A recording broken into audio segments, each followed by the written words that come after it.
Mais ce lundi 10 mars 2014 pour la Turquie où il effectuera une visite de travail et d'amitié.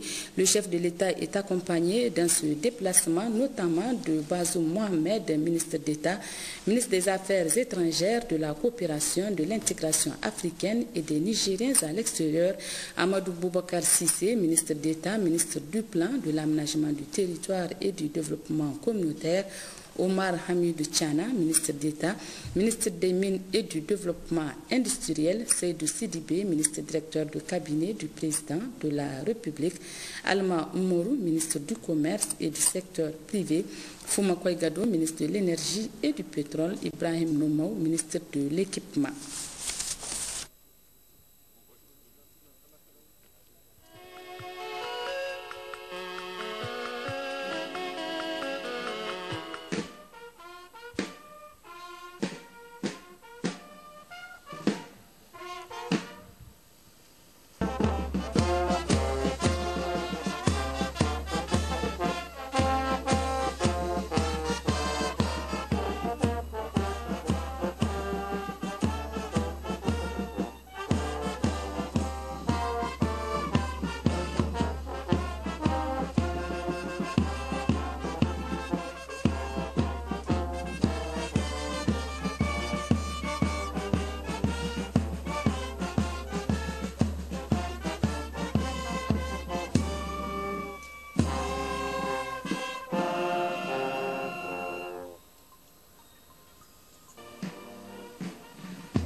Une audience ce matin à l'Assemblée nationale. Le président de l'Assemblée nationale, Hamamadou, a en effet reçu le coordinateur du programme NDI Niger, Asman Mohamed Kosman, et le directeur résident NDI Niger, Jean Nico. Jean Nico, à leur sortie d'audience.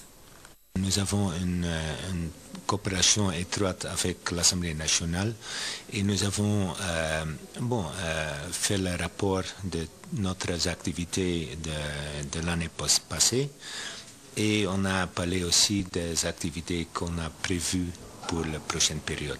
C'est surtout dans le terrain de renforcer les capacités, ne pas seulement des députés mais aussi du personnel de l'Assemblée.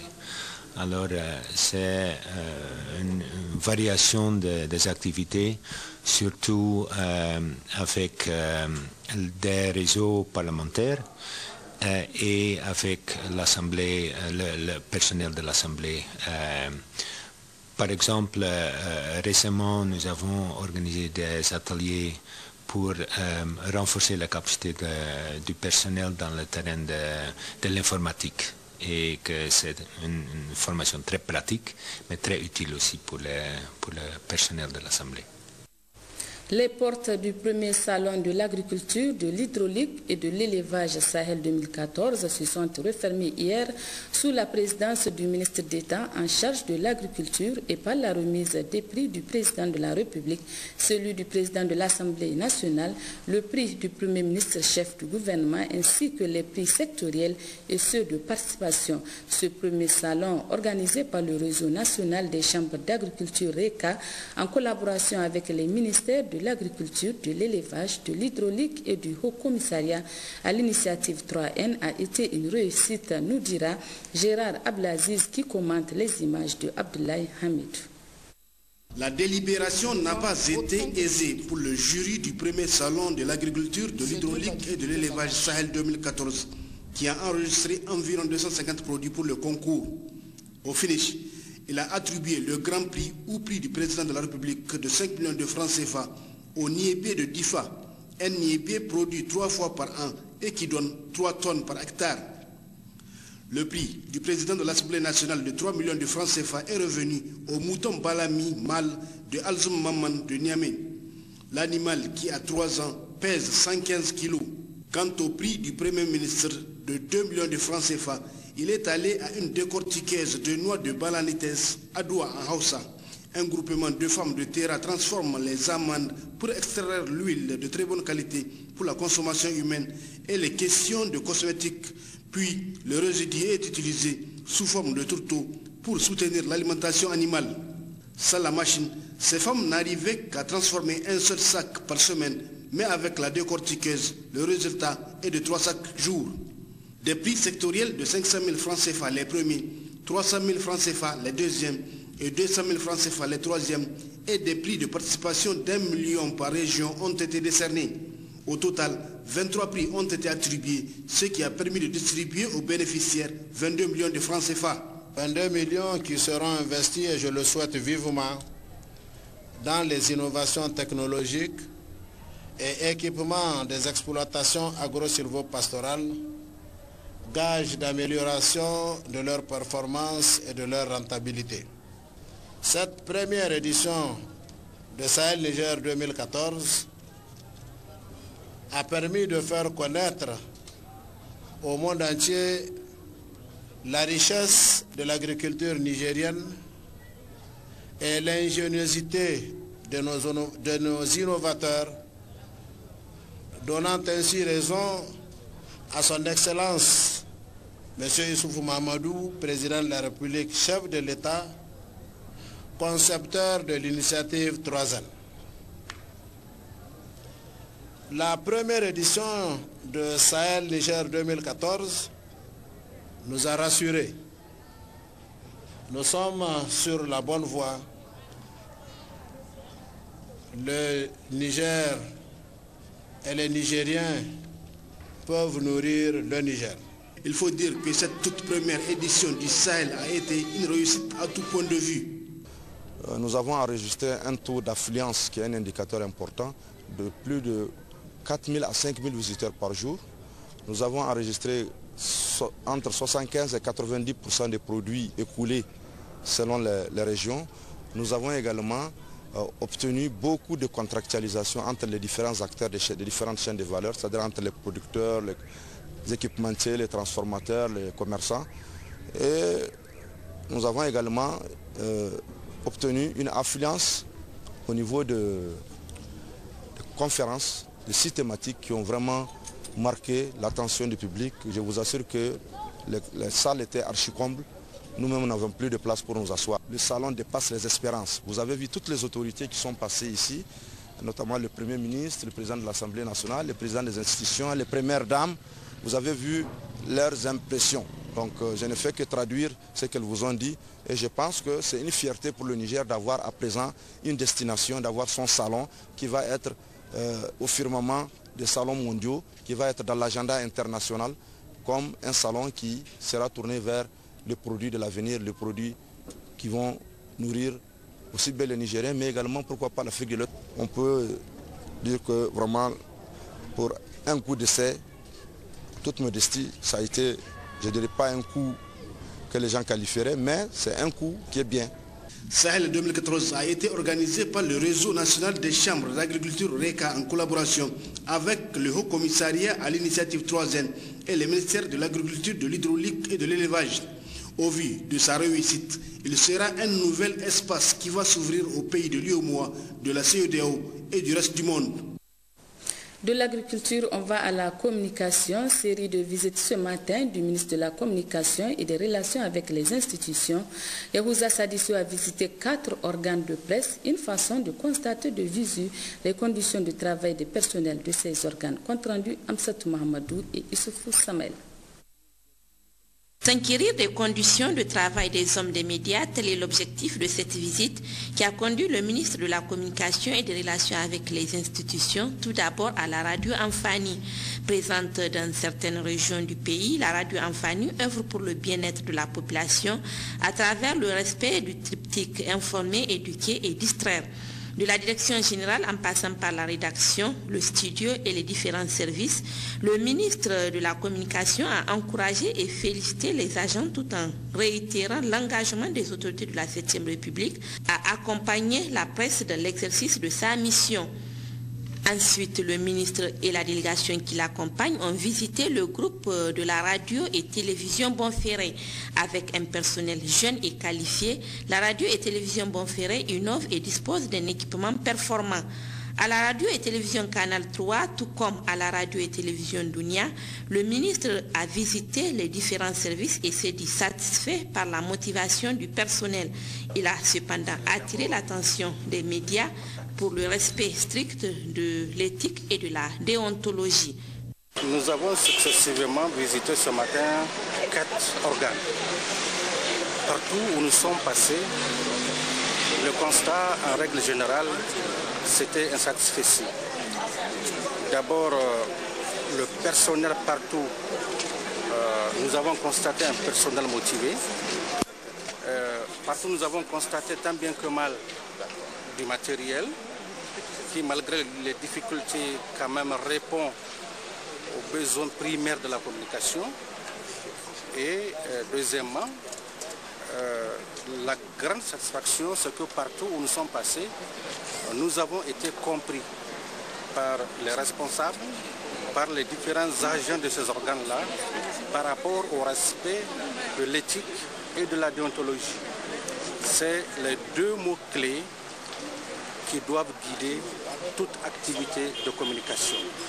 Alors, nous avons échangé avec les responsables, nous avons transmis ce message, nous avons transmis ce vœu et nous avons eu l'impression d'avoir été compris. De notre côté, nous avons pris des engagements pour accompagner les médias, non seulement les médias privés, mais aussi les médias publics. Donc nous avons pris cet engagement-là et Inch'Allah, nous allons l'honorer. Nous devons tous tendre vers un dénominateur commun, c'est-à-dire le développement de notre pays. La presse a un rôle éminemment important à jouer. Alors, si quelque part ce rôle est mal joué, il y a problème. En tout cas, aujourd'hui, nous avons eu une certaine assurance que le respect de l'éthique et de la déontologie sera de rigueur. Notez que le ministre de la Communication et des Relations avec les institutions, Yehouza Sadissou, a été élu membre d'honneur de la rédaction de Dunia TV. Le réseau des organisations des éleveurs et pasteurs de l'Afrique de l'Ouest organise depuis ce matin à l'hôtel Sahel une table ronde avec les partenaires techniques et financiers pour la mise en œuvre du plan d'action et les perspectives 2014. La cérémonie a été présidée par le ministre de l'Élevage, Mohamed El Haj Ousmane. Le reportage de James Didier et Hadiz Ahmedi. Cette rencontre qui regroupe les partenaires techniques et financiers, les pays membres du réseau des organisations des éleveurs et pasteurs de l'Afrique de l'Ouest, élargie à 2 autres pays candidats, à savoir le Togo et le Tchad, se veut un cadre de concertation au cours duquel les participants auront à mener des réflexions et des échanges fructueux pour le renforcement des capacités des membres du réseau, mais aussi de discuter sur toutes les problématiques pastorales, notamment la redynamisation du partenariat fructueux pour appuyer le réseau Bilatal Marobé. Nous pouvons parler de tout ce qui concerne la facilitation de la transhumance transfrontalière, les questions de l'observatoire, les questions de l'alimentation du bétail, en tout cas tous les défis dont leurs résolutions peuvent améliorer les conditions de vie des éleveurs au Sahel. Plusieurs allocutions ont également marqué la cérémonie d'ouverture de cette 2e édition de la table ronde des partenaires du réseau des éleveurs et pasteurs du Sahel, notamment celle du président de l'antenne du Niger, du représentant des partenaires techniques et financiers, du président du réseau des organisations des éleveurs et pasteurs du Sahel. L'ensemble de ces interventions ont porté sur la promotion de ce secteur qui constitue l'une des principales activités économiques du Sahel. En ouvrant les travaux de cette 2e édition, le ministre de l'Élevage a rappelé la place qu'occupe le secteur de l'élevage dans la mise en œuvre de l'initiative 3N. Au Niger, pays d'élevage pastoral par excellence, cela n'a jamais été perdu de vue. En effet, c'est prenant en compte l'importance sociale et économique de l'élevage pastoral en général et du pastoralisme en particulier que les autorités de la 7e République, sous la conduite de son Excellence, M. Issoufou Mamadou, président de la République, chef de l'État, et de son Excellence Brigitte Raffini, Premier ministre chef du gouvernement, a laissé une place de choix à ce secteur dans le cadre de la mise en œuvre de l'initiative 3N, les Nigériens nourrissent les Nigériens, dont l'objectif global est de mettre les Nigériens à l'abri de la famine et leur garantir des conditions d'une pleine participation à la production nationale et à l'amélioration de leurs revenus. C'est également dans cette perspective que le Niger s'est doté d'une stratégie de développement durable de l'élevage 2013-2035, dont la vision, il faut le rappeler, est un Niger où l'élevage, à l'horizon 2035, contribue significativement à la sécurité alimentaire et nutritionnelle et améliore les conditions socio-économiques de population à travers une gestion durable de l'environnement. Sur le plan régional et même international, la déclaration de Nouakchott traduit une volonté de tous les acteurs d'adopter une approche régionale afin de soutenir le pastoralisme et mieux faire face aux enjeux tels que le commerce, la transmission des maladies animales, l'harmonisation des politiques, la mise en place des systèmes d'alerte précoce et de réponse rapide et la consolidation de la paix. Pour les partenaires techniques et financiers du réseau, la présente édition est une occasion de renforcer les partenariats, mais également d'appuyer les réseaux pour la mise en œuvre du plan d'action 2014 et les perspectives. Particulièrement avec Bilital, nous travaillons en fait sur les aspects pastoraux dans le processus de construction de politique pastorale au niveau de la région Sahel et Afrique de l'Ouest, mais également dans la mise en œuvre de programmes et de projets relatifs en fait au pastoralisme et au développement de l'élevage dans le Sahel et l'Afrique de l'Ouest. La Suisse est dans la région de l'Afrique de l'Ouest, dans différents pays prioritaires, dans 4 pays prioritaires, dans le Niger, Burkina Faso, Mali et au Bénin. Depuis, ça dépend un peu des pays, mais depuis 30 à 40 ans. Et dans chaque pays, on a des programmes qui touchent aussi, qui travaillent aussi avec des pasteurs, le pastoralisme avec les producteurs, alors avec les organisations fêtières dans les pays. Durant 2 jours, les participants mettront un accent particulier pour la mobilisation des ressources financières, mais aussi le renforcement des capacités des membres du réseau Bilatal Marobé. Total Niger a doté la commune rurale de Liboré d'une maternité dont les réalisations se sont élevées à plus de 32 millions de francs CFA. C'est le ministre de la Santé publique, Mano Agali, qui a procédé à la réception. Bachir Rabo et Moudanchirou Ouma Jamila pour le compte rendu. Une salle d'accouchement, 2 salles d'hospitalisation d'une capacité de 4 lits chacune, une salle d'attente et un bureau de sage-femme, telle est la composition de cette maternité réceptionnée. Elle est un don de l'entreprise Total qui entend par là répondre à son rôle de responsabilité sociale. Par ce geste, nous espérons contribuer à l'amélioration des conditions dans lesquelles les femmes, toutes les femmes, nos mères, nos épouses, nos filles, nos sœurs donnent la vie, particulièrement en milieu rural. Répondre à l'attente et aux préoccupations des parties prenantes de notre société. Contribuer, bien que modestement, à la réalisation des plans de développement économique et social des autorités locales et nationales. Améliorer le cadre de vie des populations, fédérer et mobiliser notre personnel, les populations autour d'une cause qui leur est chère. Mesdames et messieurs, comme vous pouvez le constater, Total Niger agit concrètement en partenariat avec les autorités et les bénéficiaires directs pour que demain soit meilleur pour la femme nigérienne. D'une valeur de plus de 32 millions de francs CFA, ce dont vient accompagner le gouvernement dans l'atteinte des objectifs du plan de développement sanitaire.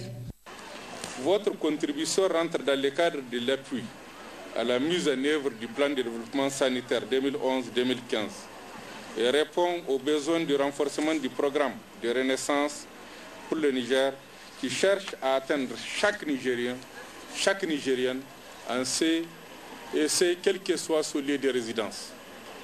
Comme vous le savez, ce programme met un accent particulier sur la santé en vue d'assurer aux enfants de moins de 5 ans et aux femmes enceintes des services de santé et nutrition de qualité. C'est dire toute l'importance de ces gestes pour les populations du Niger en général et notre département ministériel en particulier, qui voit ses capacités renforcées dans le but d'atteindre les objectifs qui lui sont assignés. Cette infrastructure réalisée et équipée par Total vient contribuer à l'amélioration de l'état sanitaire chez les femmes et les enfants, comme l'a souligné le maire de la commune rurale de Liboré. Et comme annoncé en début de journal, nous recevons ce soir le styliste nigérien Rabé Oumale, promoteur de Fereyat. Bonsoir Rabé. Bonsoir. Et vous êtes promoteur d'un nouveau festival dénommé Festival pour la révalorisation de l'accoutrement traditionnel au Niger, Fereyat. Présentez-nous ce festival et quels sont ses objectifs. Ok, merci. Mais avant de commencer, permettez-moi de lancer ma profonde gratitude envers notre téléviseur national, l'ORTN, pour tout ce qu'elle fait pour la promotion des artistes nigériens et de m'avoir invité sur ces prestigieux plateaux. En fait, le Fereyat, Festival pour la révalorisation de l'accoutrement traditionnel au Niger, est un cadre idéal pour le brassage intercontinental. Donc, au cours de ce festival, il y aura plein d'expositions, expositions de nos produits, dans, entre autres, un grand défilé des tenues traditionnelles authentiques du Niger, portées par toutes les ethnies du Niger de 1960 à nos jours. Donc c'est une façon pour moi de rendre un vibrant hommage à notre très cher beau pays, le Niger, qui est un pays de paix, de culture, de beauté naturelle, de référence et surtout à ces moments de renaissance. Donc je dis merci et bravo à nos autorités de la 7e République, sans oublier son Excellence, Monsieur le Président de la République. Et de l'autre côté aussi, c'est une façon de lutter contre la pauvreté et de revaloriser l'accoutrement traditionnel nigérien. Je pense que la tradition, elle est notre base, elle est très importante pour nous, on doit la prendre en considération.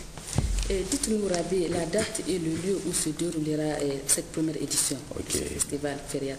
Ce festival aura bel et bel lieu très prochainement, Inch'Allah, dans la capitale de l'Ader, Tawa Lili Bernard Ader, qui j'ai nommé Tawa, la vitrine de la mode nigérienne. Avez-vous un dernier message à transmettre pour la réussite de ce festival? Ok. Pour la réussite de ce festival, nous demandons un appui à tous nos compatriotes vivant au Niger, à la diaspora et les bonnes volontés pour que revive la culture nigérienne. Mais pour plus de renseignements, je suis disponible au 96 88 10 94. Je vous remercie. Merci Rabé Oumale pour toutes ces précisions et bon vent au festival pour la révalorisation de l'accoutrement traditionnel au Niger. Suite de cette édition, la fête des éleveurs Peul Hotungo s'est déroulée hier à Bangui. Plusieurs invités ont pris part à la cérémonie d'ouverture de ces manifestations dont le thème de cette année est problématique des gestions des aires de pâturage et couloirs de passage des animaux. Le reportage est signé Mohamed El Mokhtar et Lawel Sini.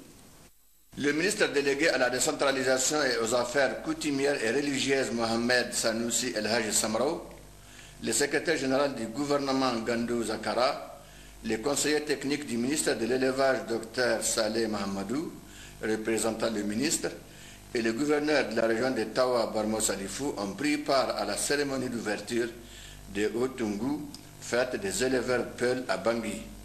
Plusieurs interventions ont marqué cette cérémonie. Celle tout d'abord du représentant des éleveurs et chef du groupement Peul de Madawa qui ont tous les deux insisté sur la signification de cette fête organisée dans le but de renforcer le lien de solidarité et de fraternité entre les éleveurs. Pour les deux orateurs, cette fête de Bangui, célébrée chaque année depuis 27 ans, doit être élevée au rang de fête nationale au même titre que la cure salée. Le maire de Bangui et le préfet de Madawa, quant à eux, ont présenté chacun son entité administrative avant de souligner la place prépondérante de l'élevage dans l'économie de notre pays et singulièrement à Madawa. Plusieurs doléances ont été formulées, notamment le respect des textes réglementaires sur la mobilité des animaux, la délimitation des couloirs et aires du passage, la multiplication des points d'eau et des parcs de vaccination, sans oublier la mise en place de banques aliments bétail. Le gouverneur de la région de Tawa, Barmo Salifou, pour sa part, a transmis tout d'abord aux participants les salutations fraternelles du président de la République, son Excellence Issoufou Mahamadou, et celles du Premier ministre Berji Rafini. Barmo Salifou n'a pas manqué de parler des efforts fournis par les autorités de la 7e République en faveur de l'élevage afin que ce secteur joue pleinement son rôle dans l'initiative 3N, les Nigériens nourrissent les Nigériens. Abondant dans le même sens, les représentants du ministère de l'élevage, les conseillers techniques Dr Saleh Mahamadou, dans son intervention, a montré que les autorités en charge de l'élevage connaissent parfaitement les préoccupations des éleveurs. L'année 2014 a été placée, comme vous le savez, sous les signes de l'action et de la mise en œuvre effective de l'initiative 3N, les Nigériens nourrissent les Nigériens. Mais l'année 2014 est malheureusement caractérisée par un déficit fourrager de l'ordre de 6 708 000 tonnes de matière sèche correspondant à 30% des besoins des IBT qui séjournent pendant les 9 mois de saison sèche sur le territoire. Nous mesurons toutes les difficultés que vos animaux rencontrent en ce moment pour la satisfaction de leur ration alimentaire quotidienne. Nous mesurons également toutes les difficultés que les éleveurs rencontrent en cette période pour la satisfaction des besoins en eau de leur cheptel. Nous mesurons aussi toutes les difficultés liées à l'accessibilité aux intrants zootechniques, du fait d'une part de la mobilité qui caractérise notre système d'élevage et d'autre part de la hausse observée des prix des aliments bétail sur le marché. Toutes ces préoccupations sont légitimes et appellent à des réponses appropriées à la hauteur de l'espoir qui renaît de notre pays depuis l'avènement de la 7e République. Après ces interventions, les participants ont assisté au défilé des animaux et des animations d'artistes. Notons enfin que les personnalités présentes à la cérémonie ont effectué une visite guidée du site de Hutungu où sont exposés des objets utilitaires des éleveurs Peul. À Niamey, la ministre déléguée auprès du ministre du Plan, de l'Aménagement du Territoire et du Développement communautaire a présidé ce matin au Palais des Congrès la cérémonie de lancement du projet de mobilisation et de valorisation des ressources en eau et le projet de développement de l'information et de la prospective climatique. Le commentaire de Baka Hajara et Abdoulaye Hamidou. Le gouvernement du Niger a élaboré et présenté devant le comité de gouvernance du PPCR un programme stratégique de résilience climatique qui fut approuvé depuis 2010 avec un montant global de 110 millions de dollars US. Un fonds qui doit permettre la mise en œuvre de certains projets prioritaires. C'est ainsi que 3 projets furent identifiés, à savoir le projet d'action communautaire pour la résilience climatique PACCR qui a été officiellement lancé depuis 2012, le projet de mobilisation et de valorisation des ressources en eau promouvoir et le projet de développement de l'information et de la prospective climatique PDIPCE, objet de lancement ce matin. Ces 2 projets sont en parfaite adéquation avec les axes 3 et 4 du PDS 2012-2015 et avec la stratégie poursuivie à travers la mise en œuvre de l'initiative 3N, composante majeure du programme de renaissance pour le Niger de son Excellence Issoufou Mahamadou, président de la République, chef de l'État. Il constitue un tournant décisif pour l'amélioration de la résilience des populations et un modèle à répliquer dans tous les aspects de l'initiative 3N. Ces projets sont dans la mise en œuvre. Ces projets dont la mise en œuvre est certainement attendue par tous les acteurs constituent un réel espoir pour les bénéficiaires au fin d'une utilisation judicieuse de leurs ressources naturelles et d'une amélioration de leur production agro-silvopastorale. Pour le représentant du groupe Banque africaine de développement, ces 2 projets permettront l'amélioration des résiliences aux effets de chocs récurrents relativement à l'agriculture, mais aussi d'accroître les infrastructures structurantes dans divers domaines, notamment le développement rural, la mobilisation des ressources en eau, la sécurité alimentaire, l'énergie, les transports et les technologies de l'information et de la communication. De manière transversale, et en vue d'améliorer les indicateurs sociaux, l'accent sera aussi mis sur les politiques d'inclusion sociale, le genre et l'emploi des jeunes. Le portefeuille d'actifs de la banque comprend actuellement 18 opérations dans le secteur public et une seule opération dans le secteur privé, totalisant environ 230 millions d'unités de compte. Ce portefeuille a été enrichi dernièrement, et ce ne reste que la semaine dernière, par l'approbation d'un nouveau projet de la route transsaharienne Algérie-Niger-Tchad, dont les accords de financement ont été signés samedi dernier. Avec le démarrage effectif de ces deux importants projets, la Banque africaine de développement s'engage à soutenir et à accompagner le Niger dans ses efforts de reconstruction et de mise en œuvre des objectifs du PDS 2012-2015 ainsi que l'initiative 3N, les Nigériens nourrissent les Nigériens.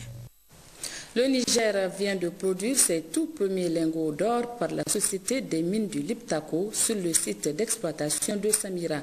Comme vous le savez, la société a été reprise par la Sopamine sur instruction du président de la République, chef de l'État Issoufou Mamadou. Compte rendu Mahmoud Idrissa Maïga et Issoufou Suleiman.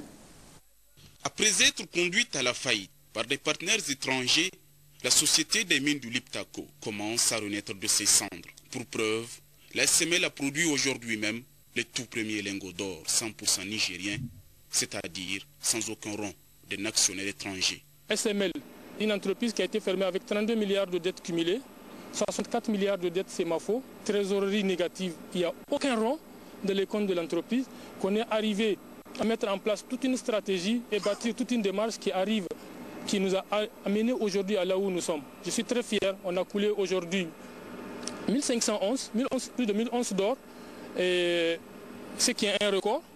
Racheté par la Sopamine sous l'impulsion et la clairvoyance du président de la République, chef de l'État Issoufou Mahamadou, 90% des travailleurs mis en chômage pendant des mois ont repris aujourd'hui service.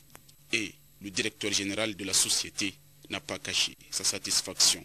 Ma grande satisfaction, elle est là, mais aussi le sentiment d'une lourde tâche qui nous reste encore à accomplir dans le cadre de cette mission-là, que le monsieur le président de la République nous a personnellement convié. Cela, c'est à mettre à son actif d'avoir su avoir confiance à la Sopamine, aux acteurs qui animent la Sopamine, et avoir confiance à l'ensemble des travailleurs nigériens, à leurs valeurs, à leurs compétences et à leur sens de l'amour pour leur propre pays. Et là, je profite pour féliciter l'ensemble des équipes sur place. Roger Lobby, le directeur des exploitations, et son équipe de Nigériens à 100%, qui est arrivé à relever ce défi, c'est-à-dire la remise en service des installations de production. L'arrêt des activités minières a provoqué des conséquences fâcheuses quant à l'économie du pays, mais aussi dans la région. Car plus de 1000 emplois directs ou indirects en péril, mais Dieu merci, avec la détermination de nos autorités nigériennes, à sa tête le président de la République, son Excellence Mahamadou Issoufou, qui a placé des hommes valeureux à la hauteur de leur cahier de charges et soucieux du devenir de ce pays. Ce grand effort fourni par la Sopamine, dirigé par M. Zada Hama, son directeur général, et notre DG par intérim, Abdourazakou Abdou Moumouni, a permis non seulement la reprise à 100% des actions de la SML, mais aussi le redémarrage des activités de la mine avec un personnel compétent à 100% nigérien. Et ça, c'est un défi que nous venons de relever. Les ingénieurs et techniciens nigériens qui ont désormais pris les travaux en main continuent l'exploration et les recherches dans la zone. Ils ont déjà établi un plan d'exploitation minière pour l'an 2014. Et selon leur estimation, les potentialités, il en existe énormément. Et il y a beaucoup de potentialités, il y a des ressources qu'il va falloir développer. Il va falloir faire une exploration de sondage complémentaire pour transformer les ressources définies en réserve. Donc on a de l'espoir qu'on peut augmenter la durée de la vie de la mine au-delà de 5 ans. Ça dit qu'on a déjà 5 années de vie en exploitation pour les réserves et en ressources avancées, c'est-à-dire des ressources mesurées, indiquées, on a pour à peu près 10 ans. Donc aussi on a des ressources inférées qui viennent en appui à ces ressources qu'on va développer encore pour les transformer en ressources mesurées et indiquées. C'est-à-dire qu'on a 5 ans déjà en main, 10 ans presque en main et encore beaucoup d'autres années avec l'exploration qui va se faire. La SML est appuyée dans ses travaux par la BCM, une entreprise internationale qui d'ailleurs assure l'extraction du minerai de la tranche minière jusqu'au site de stockage avant d'être traité par l'unité de production de la SML qui récupère la matière précieuse.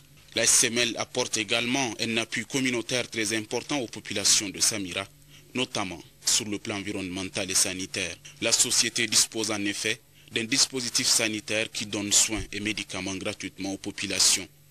et des activités de reboisement sont organisées en vue de préserver l'environnement. Fin samedi dernier à Difa de l'exercice Flintlock 2014. Cette formation qui a duré 3 semaines a vu la participation des forces armées nigériennes, tchadiennes et nigérianes et les pays occidentaux. Compte rendu Abdraman Boukari et Haruna Sanda. Au programme de cette cérémonie marquant ainsi la fin de cet exercice dénommé Flintlock 2014 intervenu ce matin dans l'enceinte de la zone de défense numéro 5, une démonstration affirmant sans embâche que la présente formation a atteint ses objectifs et de la plus brillante manière, et ce grâce à des hommes et des femmes, des professionnels qui se sont donnés entièrement de jour comme de nuit pour inculquer à ces vaillants soldats venus du Tchad, du Nigeria et du Niger des savoir-faire techniques et tactiques qui leur permettront désormais de mieux appréhender les défis sécuritaires quotidiens auxquels ils sont confrontés afin de mieux les gérer.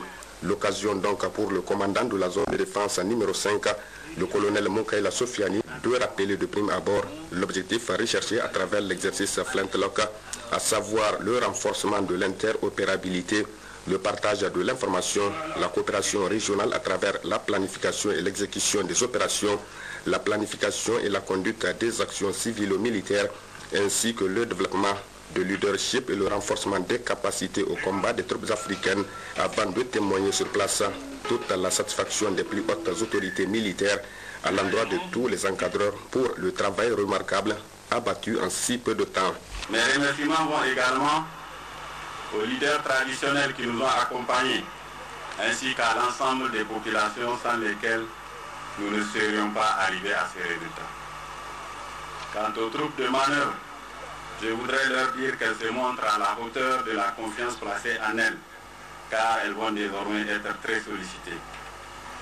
Permettez-moi alors d'ajouter que la dynamique enclenchée par l'organisation de l'exercice Flintlock 2014 et les nouveaux liens tissés entre nos pays doivent être poursuivis et renforcés dans l'optique d'aboutir à plus de coopération pour une lutte plus efficace contre le terrorisme et la criminalité organisée. Et cela dans l'intérêt de nos pays respectifs.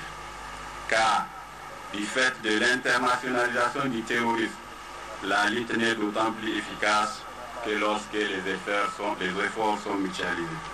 À noter qu'à cette cérémonie, outre la présence des hauts responsables militaires des pays participants qui ont tenu à effectuer les déplacements, l'on notait également celle du secrétaire général de la région de Difa, M. Hassan Ardoïdo, qui avait à ses côtés le président du conseil régional, le maire de la commune urbaine de Difa et les responsables des différentes unités des forces de défense et de sécurité. Merci Abdraman Boukari. À Maradi, le gouverneur de la région a présidé hier dimanche le lancement officiel des conférences territoriales des 8 communes du département de Mayaï. C'était en présence du président du conseil régional Pathé Bala et du directeur général de la décentralisation. Les détails avec Adin Algalas et Sanusi Garba. Il est à préciser que le lancement des conférences territoriales des 8 communes du département de Mayaï s'inscrit dans le cadre du système d'analyse financière et institutionnelle des communes, SAFIC. Le système d'analyse financière et institutionnelle des collectivités est un outil qui permet d'améliorer les performances des collectivités territoriales. À ce titre, ce système s'intéresse à 4 principales composantes, à savoir la composante organisationnelle, la composante financière, la composante économique et la composante service étatique. Au cours de la présente conférence qui regroupe l'ensemble des maires des conseillers élus des 8 communes du département de Mayaï, il a été question de la présentation de l'audit global de Tchaké pour, dit-on, une question d'éclaircissement avant d'apprécier le rapport des travaux du groupe et l'identification des actions de redressement pour aboutir à la validation de l'audit et des actions de redressement. Piloté par le programme d'appui au développement économique local Maradi, PADEL, le lancement de la conférence a été présidé par le gouverneur de la région de Maradi, Abdou Maman, en présence notamment du président du conseil régional Pathé Bala, du directeur général de la décentralisation, le secrétaire général du gouvernorat, le patron Maradi de l'initiative 3N, les chefs traditionnels et plusieurs autres invités. Il faut noter que cette démarche de conférence territoriale des communes se veut aussi un cadre de recherche de la sécurité alimentaire mis en avant par le PADEL Maradi qui, en 2013, a financé d'importantes réalisations adaptées aux besoins des populations, et ce pour un coût d'environ 353 millions de francs CFA dans les 8 communes du département de Mayaï, en parfaite harmonie avec l'initiative 3N. Le SAFIC est une démarche qui permet de mieux comprendre les problématiques liées à la gestion et à la gouvernance locale, notamment l'organisation et le fonctionnement des collectivités territoriales, leurs ressources et leur gestion, ainsi que la dimension économique de leur développement. Le SAFIC peut se résumer ainsi: bien connaître et apprécier pour mieux gérer.